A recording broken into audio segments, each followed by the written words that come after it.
It's a bit of a hidden disability because, you know, it might be that somebody's not very good in an unusual or different surroundings. They look entirely normal, they are entirely normal, but they have hidden disabilities. They might find it difficult to get their point across or to explain themselves.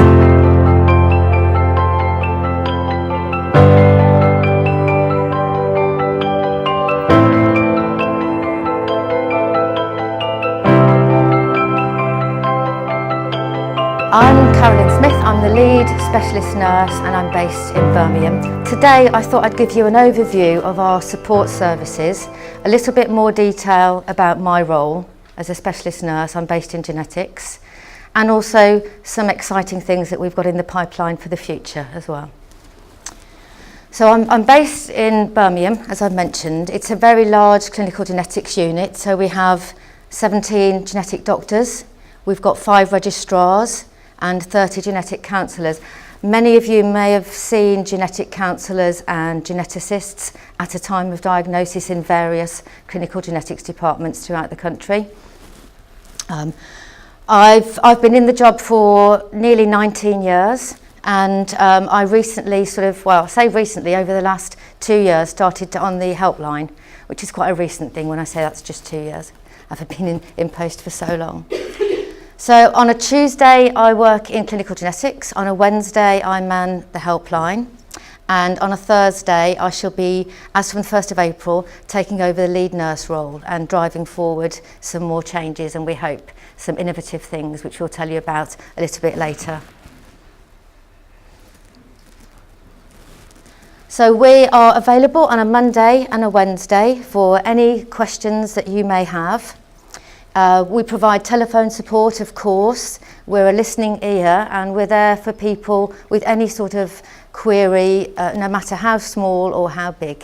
It's something that, we have a lot of knowledge in the NF area, and if we can't help, then we can usually signpost to other organisations that can.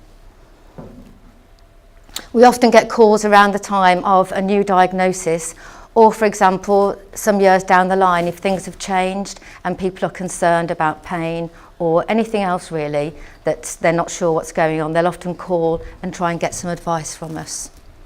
As I've mentioned, we do act as an information and signposting service, and there are some fabulous websites that I often direct people to. One of the most common one I go to is Turn to Us. It's an excellent website. It's got some brilliant information about benefits, a benefits calculator, a way of working out what you're entitled to, and also there's quite a large area for grants, so you can tap into what area you're from, whether you're male or female, age group. Sometimes it depends on what you did for a job. Some grants might be available for that, and for some of our families they can be really helpful. Scope has a brilliant website as well. And of course we also direct to the complex NF1 and the NF2 services that are available now, which is brilliant. We didn't have anything like that for a very long time, and we really think we're lucky to have that now. Changing faces is a brilliant point that I would send people to if they have a visible difference and if they need advice and information regarding that. They're also very good at doing work in schools for children that have a visible difference, so that's something worth remembering. And they have a helpline that people can just call and have a chat if they want to do that. One of the most interesting things I've found is we get calls from all over the world. We get telephone calls, text messages, quite often emails from various places in the world, sometimes sending us scans, sending us medical reports. In many parts of the world, we complain about our service here, but in many parts of the world there just isn't a service and there isn't any information available. And it's really upsetting sometimes, the amount of information that we get and the sorts of queries that we get, which really should be directed to a complex clinic. And of course we are just an information line, we can't sort of medically advise on those. I thought I'd mention the specialist advisors.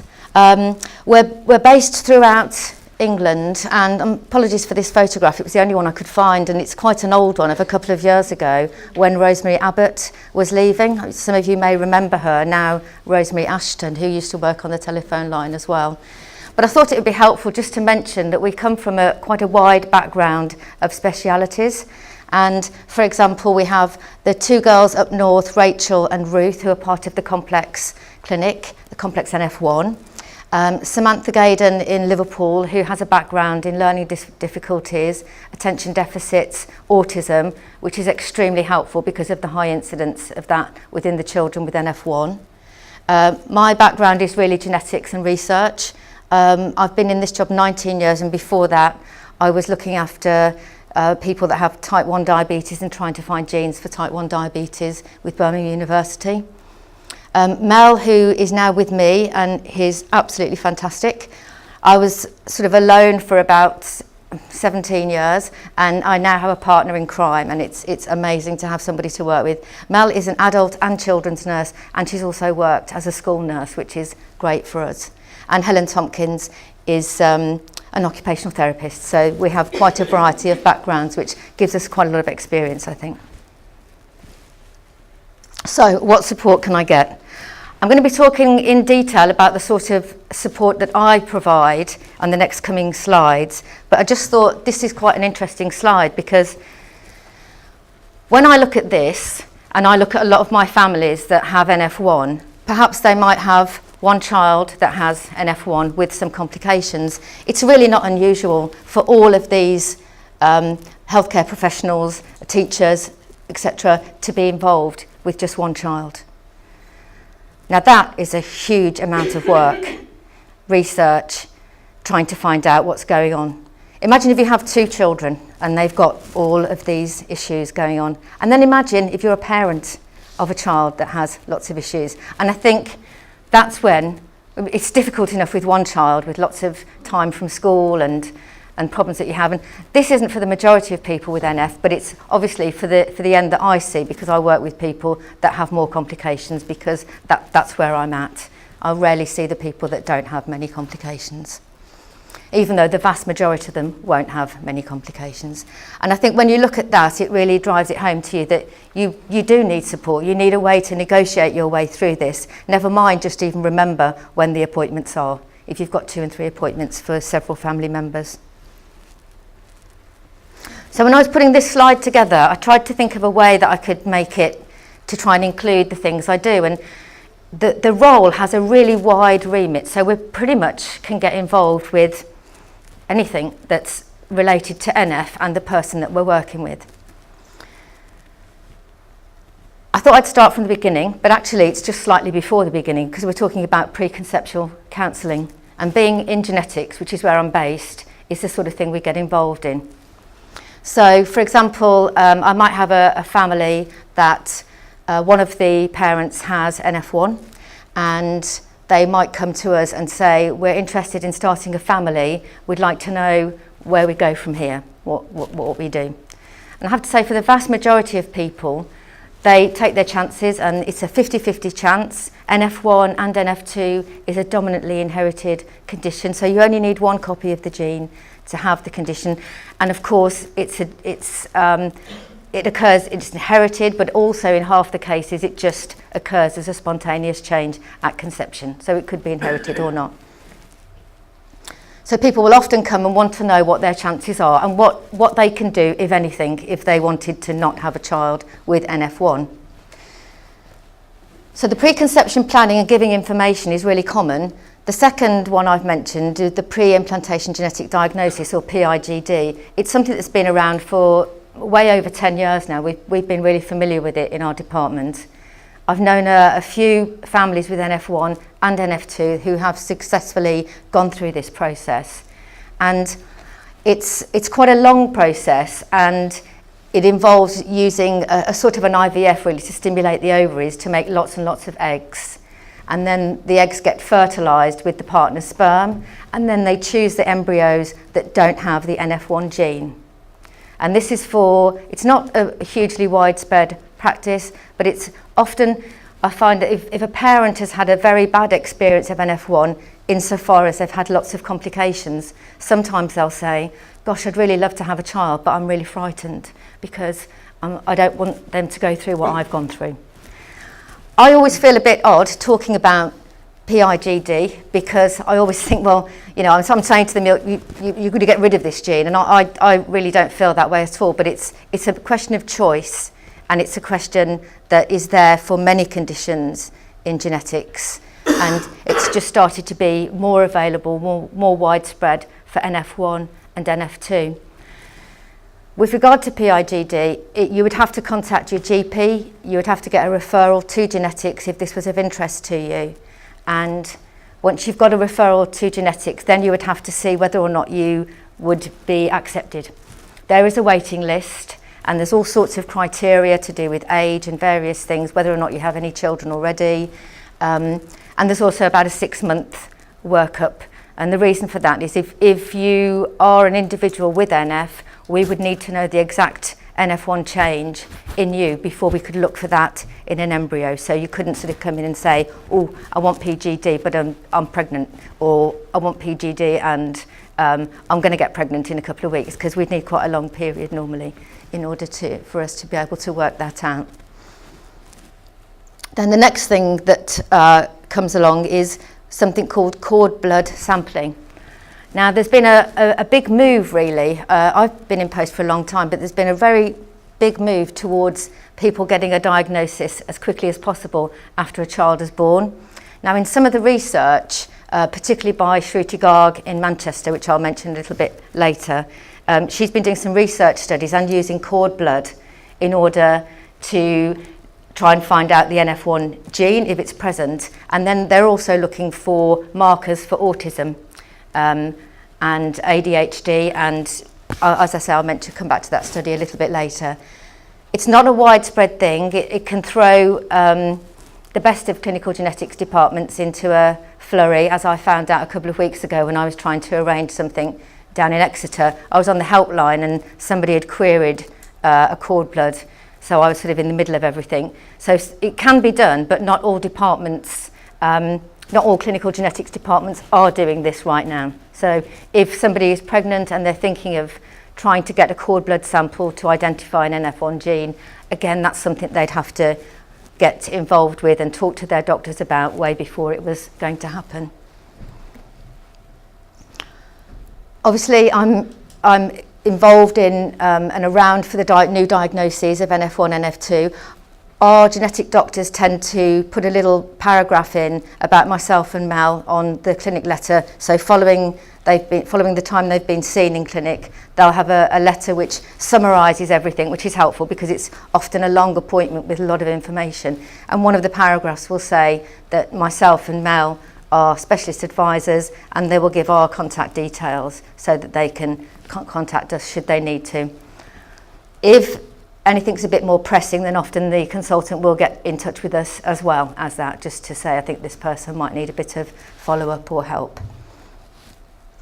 Other parts of the job include things like NF clinics. We have NF clinic at the Birmingham Women's Hospital where I'm based, and I also do them in Stoke-on-Trent and in Coventry. Both the Stoke-on-Trent and the Coventry one is a paediatric clinic, and they're outreach ones, so they're still from Clinical Genetics Birmingham, but we go out and we do the clinics in the various areas. Mel does the NF2 clinic, and that's an adult and paediatric one that takes place at UHB, which is the old Queen Elizabeth in Birmingham.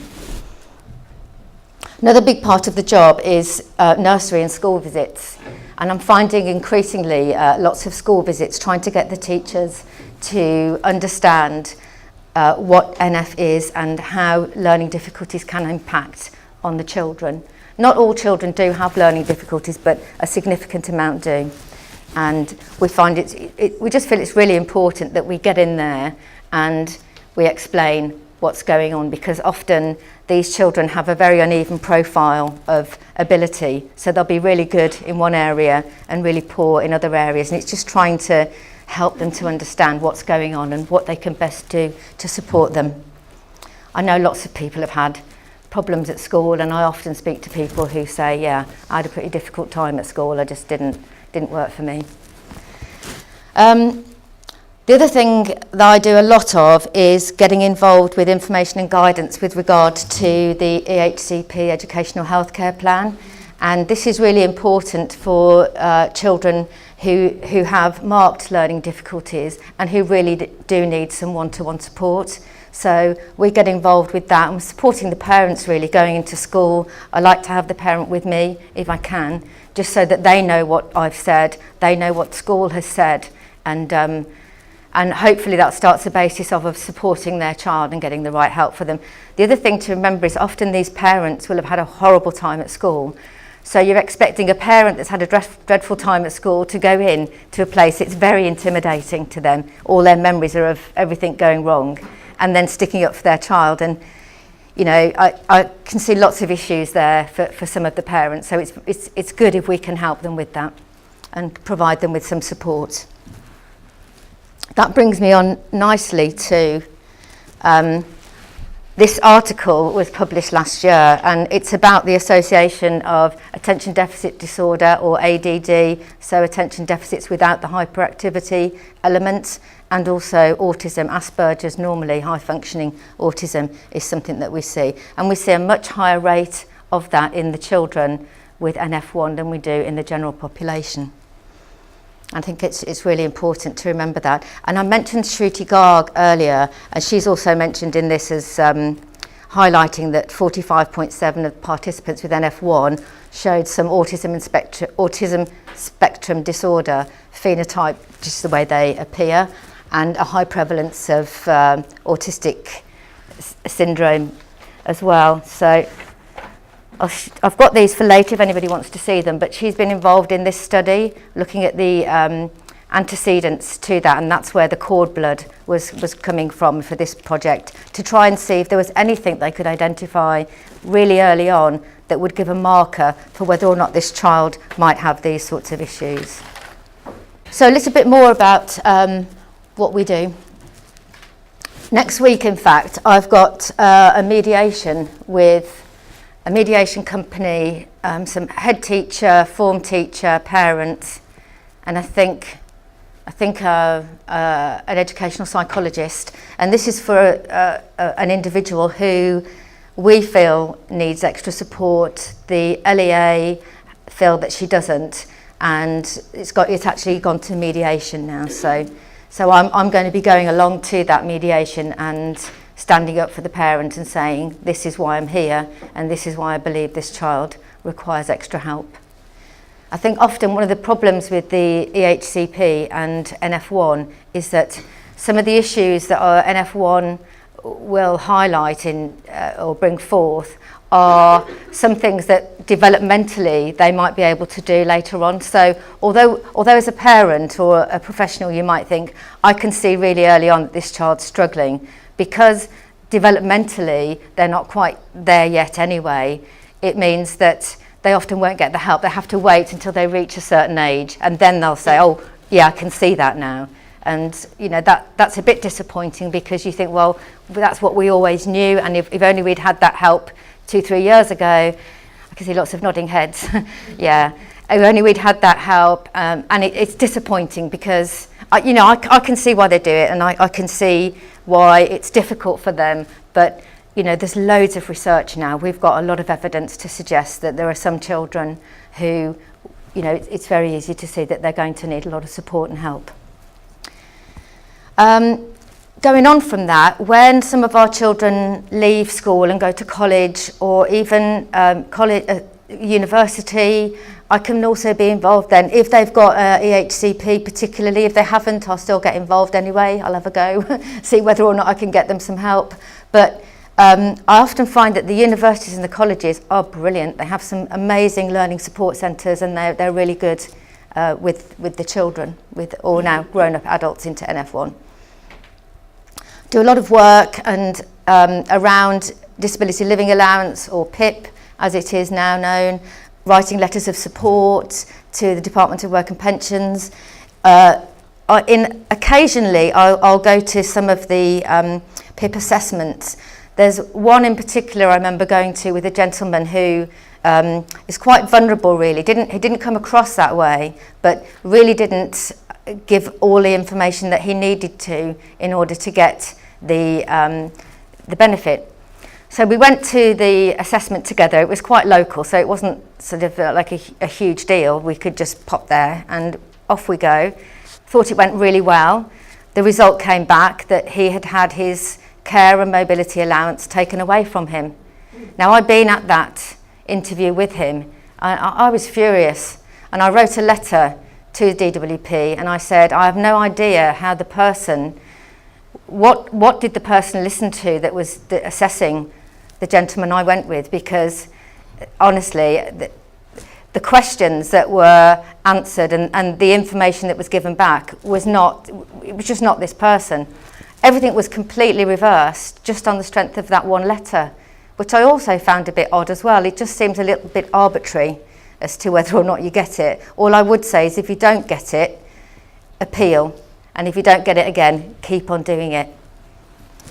And try not to get too despondent. You know, when you fill these forms in, it's just one thing after another of what you can't do. And it can really bring you down towards the end of it. And you are meant to describe your worst day. You're meant to describe how it affects you on your worst day. Okay, and when you do that and you fill out a form that's a huge number of pages long, by the end of it you do feel pretty rubbish.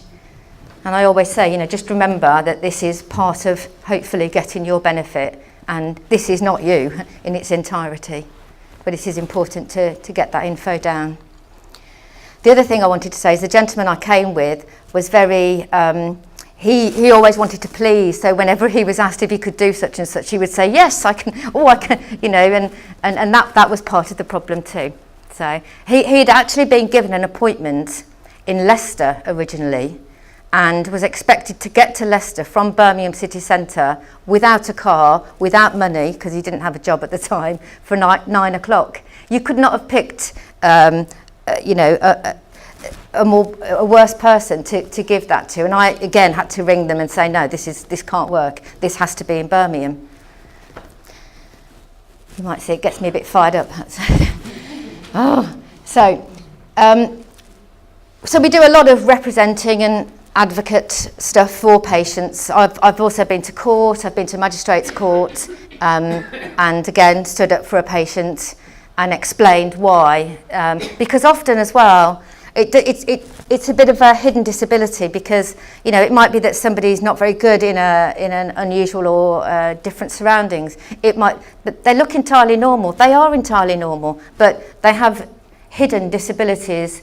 They might find it difficult to get their point across or to explain themselves, and again that can be quite hidden.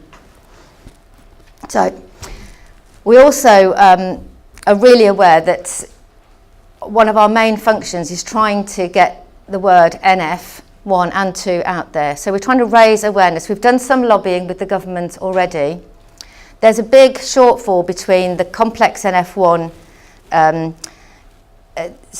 clinics that see people, and then kind of the rest of the people that aren't quite complex but still have lots of problems. And I think this is the area that we need to really get the government on board with, because when you move from paediatric to adult care, you find that everything falls away. If you've sent an appointment and you miss it, maybe because you've got 3 other appointments on that day from what we were saying earlier, but if you have an appointment and you miss it, they may not send you another one. Now, if you're a 18-year-old, you probably couldn't care less, because you just think, oh, I'm going to go to that. But you know, it's really, really important, and we need to set up a system where people who have NF1, who won't fall into the complex clinic, which is a fabulous thing that we have, but who also need some probably a little bit more care than the average person, and that's what we're attempting to do with the government. Also, raising awareness. Days like today, I go and speak at medical and scientific conferences as well, try and raise awareness. I've met some of my patients have got me various speaking opportunities, and some of those will be for charitable places and Rotaries, stuff like that. So it's all good stuff. In the same vein as raising awareness, I had a phone call before Christmas asking me if I'd like to take part in the interview, which was Radio 1 Newsbeat. And my first answer was no, I don't really want to do that. And then they said, yeah, well, you're doing it. I was like, okay. That was about 2 days later, we did it all right. It was really, really interesting. This young lady, Arouge, is amazing. I don't really know much about social media, Instagram and all of that, but she's got a huge following on Instagram. And she has a plexiform neurofibroma on her hip, and she wears mostly men's kind of baggy clothing, and kind of that's the look she goes for. Now, all of her followers thought it was because that was just her style, and I think she works for Boss Models in Manchester. She works for something model agency in Manchester. So she gets lots of clothes from various companies and shows those. But none of her followers, in fact, nobody even at work knew that she had this condition and that she had a plexiform on her hip. And so it was a really huge thing for her. She decided to do this reveal live on air and on her Instagram, and it was really good. And I think she got loads and loads of positive response, which is what we really wanted, and people talking about it. So that's really good. And then I couldn't really go without mentioning Rosemarie Albert, now Rosemarie Ashton. She retired a couple of years from the telephone line, and that's her little puppy, Ren, who's a Hungarian Vizsla, who's going to be full of life, running around. Whenever I'm not sure what to do, I have to say, I do think, what would Rosemarie do? Because she was just so full of good advice and information over the years, and we miss her really very much. But so that's all from me.